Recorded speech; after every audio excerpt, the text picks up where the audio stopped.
If the AIDS virus gets into your body... In 1995, I had to watch this video as a little kid, and I still remember the nightmares it gave me of AIDS actors lumbering around in fuzzy red costumes and goofily malevolent scowls. This HIV bogeyman was the perfect model of malice, as it waited to assimilate costumed T-cell people.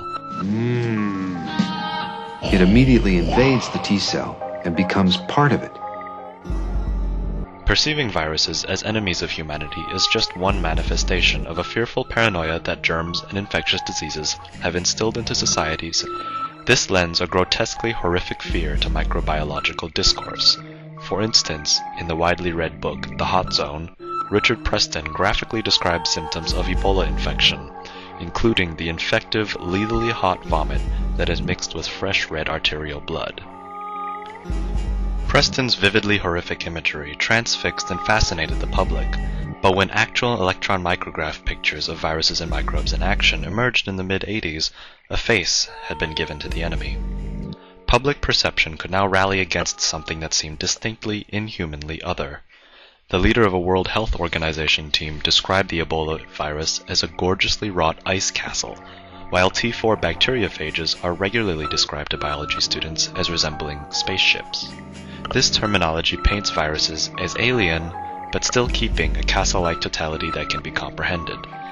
Such language is easily interpolated into a paranoid style that regards microbes as free, active demonic agents that seek to undermine and destroy a way of life with their almost transcendent power.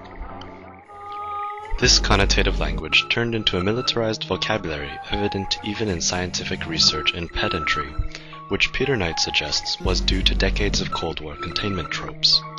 The body is a fortress that must be defended from viral assailants.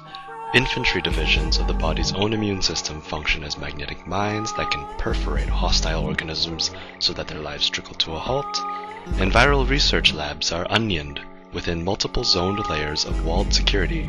The paratext of Preston's book even imitates these security measures, as if the mere knowledge of viral history contained within is itself dangerous. His book also follows exclusively military biohazard specialists, with its veterinarian researcher heroine, Nancy Jacks, being also a colonel in the U.S. Army. But can we really consider virus panic to be an instance of paranoid thought or conspiracy theory where nature is the enemy? Preston suggests that viral disease is the revenge of the ecoforest, and the jargon used to name viruses by their original sites of incidence has left us with a databank full of viruses named after river tributaries and jungles such as Ebola Zaire, as if the river itself boarded a plane to knock on our door and take us out.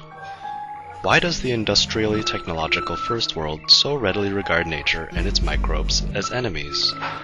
Peter Knight suggests that this Manichaean romanticization is a compensatory fantasy of the heroic achievements of medical science in an age when once vanquished diseases are returning.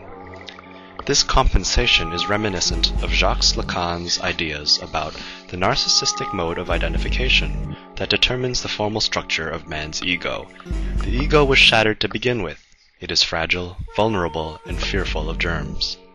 The warlike dialectic that pits humans against nature's microbes is itself a paranoid compensation to bolster a sense of individual or collective identity.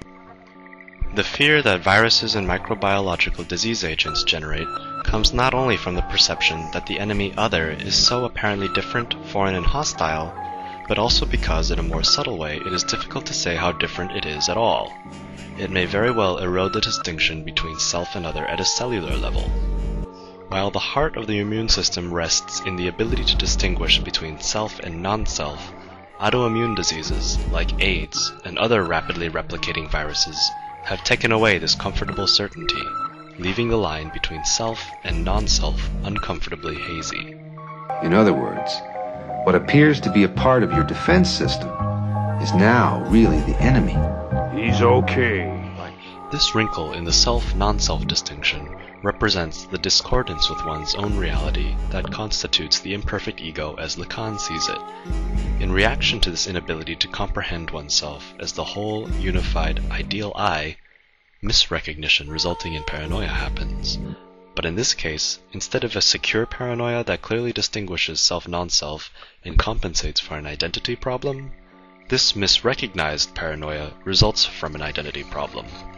As Knight says, in an unstable world, the body is simultaneously the only thing that can be trusted and the source of our worst nightmares.